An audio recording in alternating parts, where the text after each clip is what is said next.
So, welcome to another fresh episode of Thoughts on Education. So, we would like to welcome Professor Dr. Supriya Pattanayak. She is the Vice Chancellor of Centurion University. So, how are you, ma'am? Very well, thank you. Should we start the interview? Sure. Ma'am, you have held key positions at Education Institute throughout your professional career. What are the key factors that keep you connected with the education sector? So I think for me personally, I have had a lot of, I believe in the lab to land and land to lab. So my approach has always to take practice to the classroom and take the classroom to the field. So that is what keeps me really connected both to the field and to the classroom. And I think that is what we are at Centurion we are trying to emphasize with all our faculty. Okay, got it. So I'll come to the second question. Could you share the success story of being India's youngest skilled university? Well, the NEP is just out, it's been a year, and in some ways we think we predate the NEP. So our journey at Centurion began with skills, and we took skills as a mission and a passion from the outset. Right. So therefore, I think skills is so central to what we do. In fact, our model has also looked at integrating skills into the higher education. But we are also now looking at people who have got skilled in various different kinds of courses, how they can come back into mainstream education and try to create a career pathway for them. So that is why I think that as a skill university, we are doing justice to that because we are addressing both ends of the spectrum.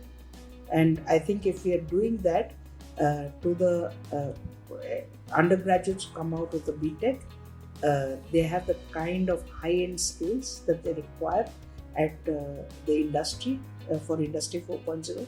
So that's what we try to do. And where our people are doing the low-end kind of skills, how do we create a career pathway for them so that they can move up the ladder? Absolutely.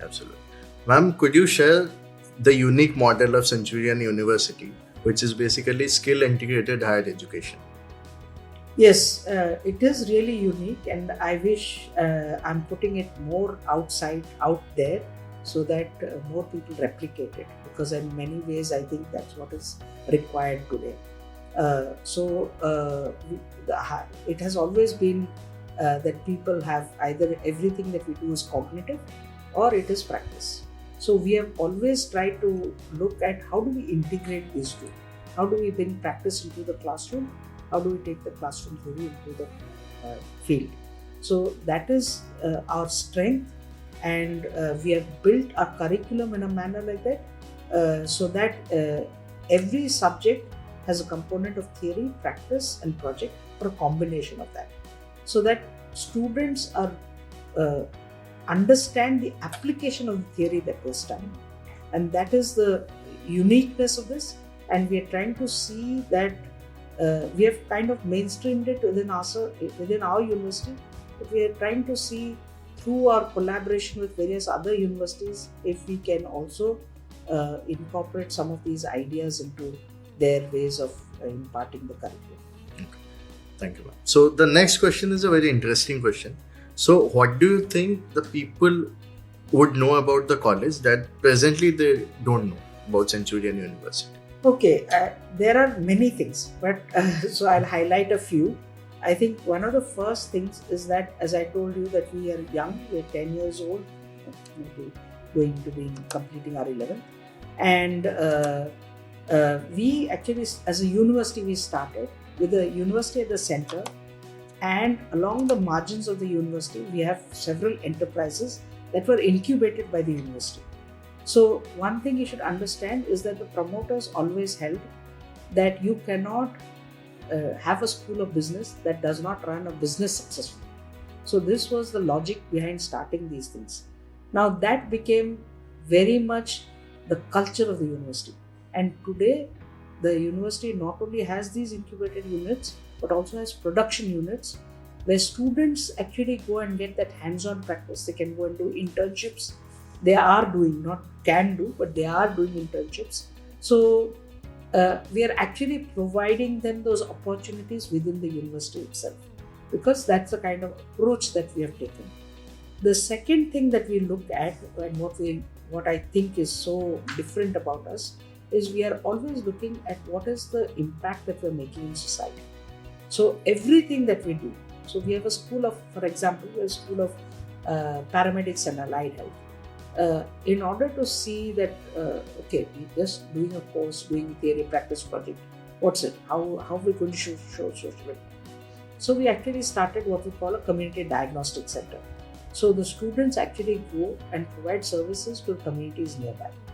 Also, for example, our diploma, we have students, they do a course and then they go and actually go to the nearby community and try to give the benefit of their skills that they've earned.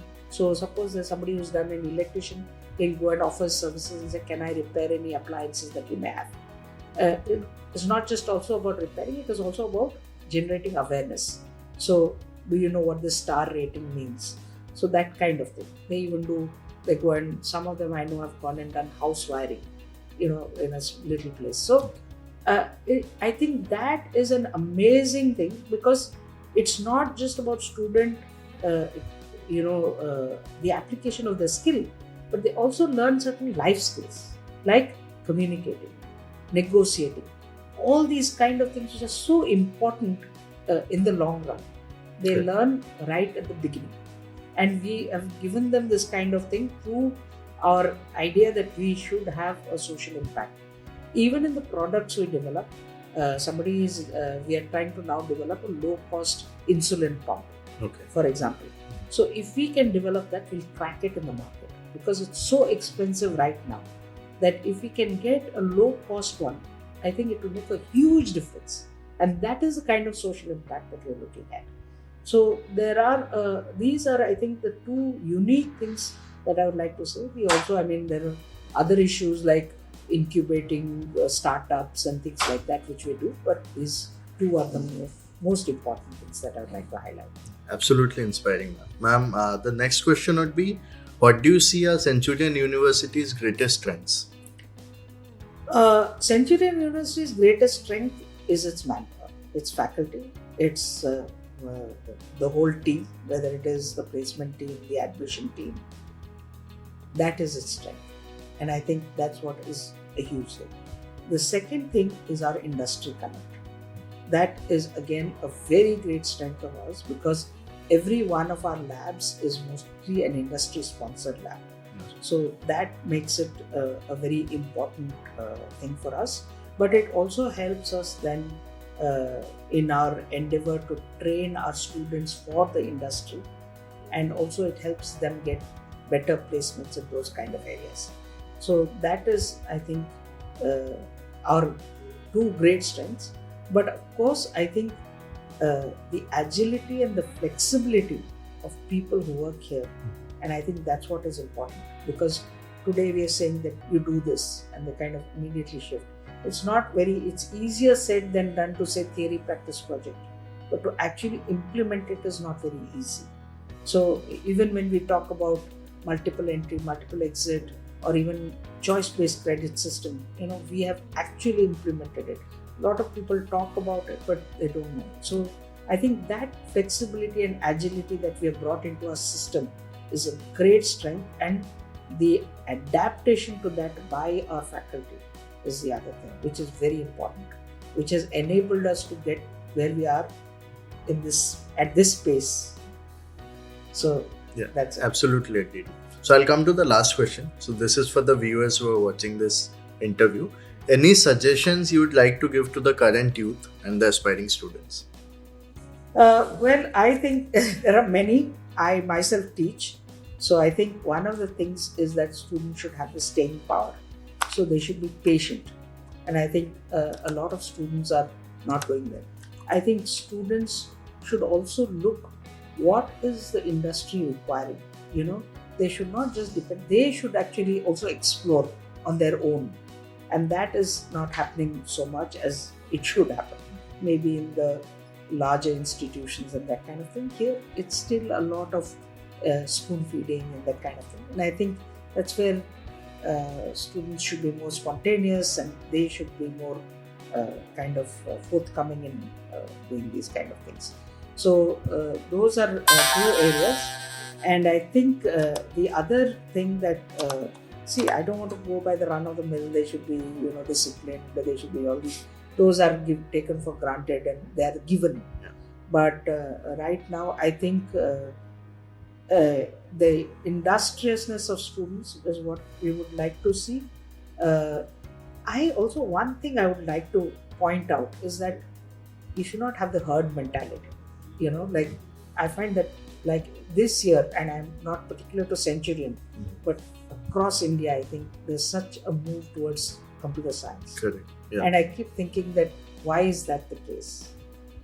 After say 5 years, people will realize that the jobs are in mechanical and civil, and then they've already missed out 5 years. Cool. So you should not have this herd mentality and just go in the direction where everybody is going, or seeking out supposedly a desk job which apparently pays you a lot. So those kind of misconceptions should be rolled out, and students should follow things better. Sure. Thanks a lot, ma'am, for this wonderful and interesting interview. Any final say? No, thank you so much for this, for giving me this opportunity. I've really enjoyed it, and I think that I'd like to wish all the students the very best, and I'd like them to pay a little more attention to really what they want to do. Thank you.